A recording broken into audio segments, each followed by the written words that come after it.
First of all, I love Joni Taylor. I think she's one of the brightest minds and best coaches in our conference. I respect what she's doing. I really loved how my team played today. But I just wanted to say that because there aren't that many of us, and Joni and I have been doing this for a long time together. And so I'm happy to be here. Hate competing against her, but respect what she's doing and look forward to continuing watching her build this program. Our team today was really good. And, we had some ups and downs, but the one thing that I'm starting to figure out about this team is that they love playing together. They've got great chemistry. They want to win. They celebrate each other. There are things that I'm learning about them every day that humble me as a coach because I can't coach them. The things that they have, I can't coach. Their chemistry is incredible. Their competitiveness, their toughness, their ability to and willingness to be coached. Those are things that I know from my experience as a player and a coach that you need to have if you want to win championships. Now, it's only January, so I say that with a grain of salt, right? So this is a great road win in the SEC in January, and we're going to keep it pushing and keep the process going from day to day. But I love what I'm seeing from my team. I'm really happy to be their coach. All right, we'll take questions here in person first. We'll start. So what changed in the second quarter? Because it was a game in the first quarter, and then the second quarter, a lot of turnovers. You're converting. What do you feel changed with your team? Yeah, I felt like our defense and rebounding is kind of the hallmark of what we do. If we don't defend and rebound, it's going to be hard for us, right? So we gave up some open buckets early on, and then they didn't go in, we gave up rebounds. And we got out-rebounded today. So that's an issue for us right now. But they rebounded the ball really well. They were getting whatever they wanted. I thought they defended us well. They were pressuring us, being really physical.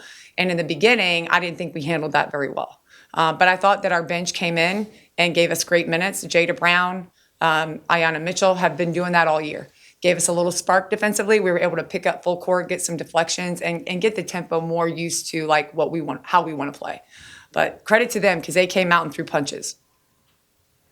Any more questions here in person? You had 23 assists on the afternoon. Mm-hmm. What can you say about the team's ability to sort of find the open shooter? We've talked a lot about that, just sharing the ball. And being a great team. I think anyone who watches basketball, just even casually, will look at us and say, well, it's the Michaela Blakes show, right? And everyone's going to try to shut her down and be physical with her and face cut her and play all kinds of different defenses to try to make us lose because she can't get the ball. And what I've been preaching to them since the summer is if we are a great team, if we share the ball, if we have contributions from everybody, then that won't happen, whether she has 40 or 0. And I think a great example of that was our last game. Every single starter we had had double digits. So for us, it's about sharing the ball, making sure we get a great shot. Whether it touches Michaela's hands or not, we shouldn't be able to be shut down offensively. What does it mean to match the starting program history for this team, for this program?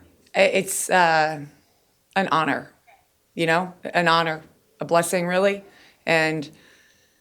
For me, I try not to lift my head up and like I don't watch the news. I don't go on social media. I just don't. It just doesn't serve me or my team. So we are really process oriented. And I know that sounds cheesy a lot, but it's true because that's what got me to this point. The process of just putting my head down and working as a player and as a coach. And I'm here for a reason. And the reason that I coach is because what was given to me from the people that coached me and from the people that played with me. And I want to give that to my players, whether we win program history, shattering things and championships, or whether we don't. I want their experience here to be a great one. I want them to learn and maximize their true full potential in ways that I was able to. So it is an awesome honor, and it's a blessing. And I absolutely love being at Vanderbilt. I love my team. I love my staff. I love our leadership. I love the other coaches. This is a dream come true for me. But I'm just going to keep doing what I've always done and put my head down and work and make sure I honor the blessing that I have every day. Coach, you mentioned your team played awful well. And I know you as a coach were focused on only your fourth road game, if I'm not mistaken, second in SEC play. Mm-hmm. But maybe did your team take this a little bit more seriously, being on the road? It stepped up that it was on the road? Yeah, I mean, it's a good point. I hope that they take everything seriously. And I think one of the ways that we try to ingrain that into them is that we don't change what we do. So we have a very specific schedule of how we prepare, whether we're at home or on the road. We love to have fun, but when it's time to lock in, we lock in. And I think that they've gotten really used to the schedule that we have. We're very methodical and very present in the way that we do that. And so that when we get to March, hopefully, and we're in the NCAA tournament and we're competing, nothing changes. So it's not like, oh, the moment, we've been working. No, it's the same. We work, we travel, we prepare the same way for every game, home or away. And I think they're starting to understand what that looks and feels like, so that the process or the product stays the same. Yeah. All right, we're gonna go over to the Zoom. We're gonna start with Elena Morris. Elena, go ahead. Yeah, Michaela Blakes played 29 minutes today. She's a player who has played all 40 minutes in games before. How important is it for her just to get that kind of rest, especially in the SEC? Yeah, I think it's important. I don't think she agrees. She will play every minute. She wants to play every minute, but I think she's starting to understand too, now being her second year. She's been through this before.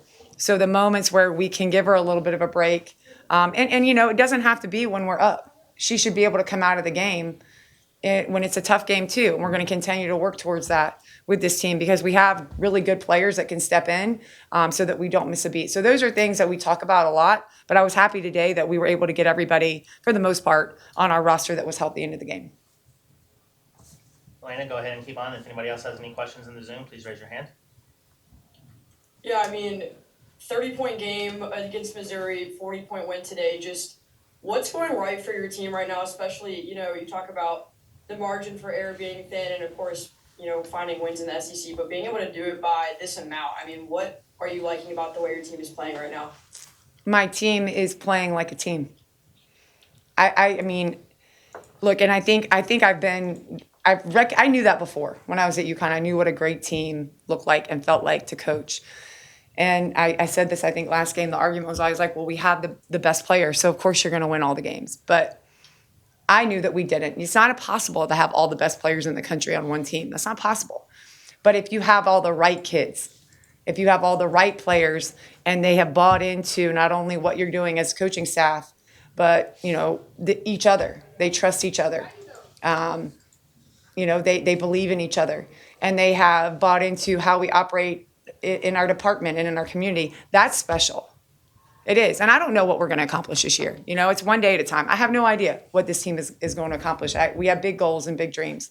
But I know that they're special. And I hope everybody's starting to see that as well. All right, Julian over at WKRN. Go ahead, Julian.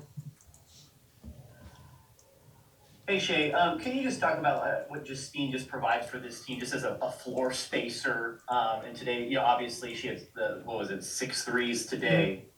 Just what she provides to you guys in that aspect. Yeah, 100%. Justine helps open up the floor a little bit for us. I think we've had some issues with spacing in the past, especially with the dynamic guard play that we have. That's really important, right? So you can clear out the lane for them to get downhill a little bit. But what she provides for us outside of her basketball skill set, I think, is more important. She has become an incredible leader, a solid voice. She's been through a lot here, a ton, ups and downs, both on and off the basketball court. And she stayed committed to what I've been preaching to you guys about, the process. And she's believed and showed up in the moments that were darkest for her. And now she's reaping the rewards for that. So she's a great example of what can happen if you stick to the commitment that you've made to a university, but also the commitment that you've made to yourself, and making sure that you give everything you have so that you can maximize your full potential on the court, in the classroom, in the community. And, she's a leader on our team. And you guys know player-led teams are hard to beat. They're going to be competitive. We have a player-led team, and that, is in large part due to her. All right, Charles Mays, we'll go ahead. Yes, Coach, congratulations on today's win. Thank you. I just wanted to talk about Michaela Blakes for a second. She's consistently putting up points, but what stands out to me is in this day and age of basketball, she's doing it without, hitting threes, like 25 points today and not a three-pointer to be hit. Can you speak on her ability to get to the rim, create contact, and, get up good shots close range? I can. I mean, is there anything she can't do that you see? Nothing like it. Right. I think what's cool about Michaela is that she's unguardable. She is. But she's unguardable because she refused to let someone guard her. She is going to come after you. she's going to rip your heart out of your chest on the basketball court, and then she's the nicest kid ever off the court. But I'm telling you, that kid is one of the most incredible competitors I've ever seen. So she's going to figure out a way to help us win, whether it's score 25, get 8 steals, shoot 10 free, whatever. It doesn't matter. Without making a 3, without making a layup, without touching the ball. She's going to make an impact on the court to help our team win, because that is who she is. That's the fabric of who she is. And it is amazing to witness and coach and watch and continue to usher her, to make sure that she improves no matter what. Because there's always something you can get better at. But she's pretty damn good. All right, final question will be Tom Wood. Go ahead, Tom.